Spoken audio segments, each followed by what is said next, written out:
നമുക്ക് മതേതരത്വം പറയാൻ എളുപ്പമാണ്, പ്രസംഗിക്കാൻ നമുക്ക് എളുപ്പമാണ്, നമുക്ക് ഒരുപാട് കാര്യങ്ങൾ പറയാം.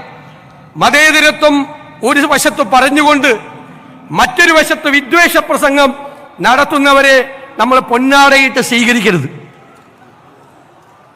നമ്മൾ മതേതരത്തിനെതിരെ സംസാരിക്കുക, വേറൊരാളെ കൊണ്ട് വിദ്വേഷം പ്രസംഗിപ്പിക്കുക, പിറ്റേ ആഴ്ച അയാൾക്ക് പോയി പൊന്നാടയിടുക, അങ്ങനെ ചെയ്യരുത്. നമ്മൾ കാറി കയറ്റിയാലൊന്നും കുഴപ്പമില്ല, പക്ഷെ കാറി കയറ്റുന്നവരെ നമ്മൾ സൂക്ഷിച്ചു വേണം. അവര് വിദ്വേഷം പ്രസംഗിക്കുന്നവരാകരുത് എന്ന് നമുക്ക് ഉറപ്പുവരുത്തണം.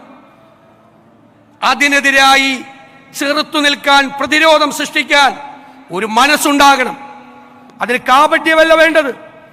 വോട്ട് നഷ്ടപ്പെട്ടാൽ വോട്ട് പോകട്ടെ എന്ന് വിചാരിക്കണം. തെരഞ്ഞെടുപ്പിൽ തോറ്റാൽ തെരഞ്ഞെടുപ്പിൽ തോറ്റു പോകട്ടെ എന്ന് വിചാരിക്കണം.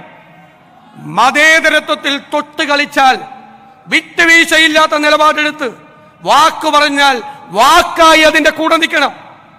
ഇരട്ടത്താപ്പ് പാടില്ല, കാപട്യം പാടില്ല. എനിക്ക് ഇവിടെ നിന്ന് നിങ്ങൾക്ക് തരാനുള്ള വാക്കതാണ്.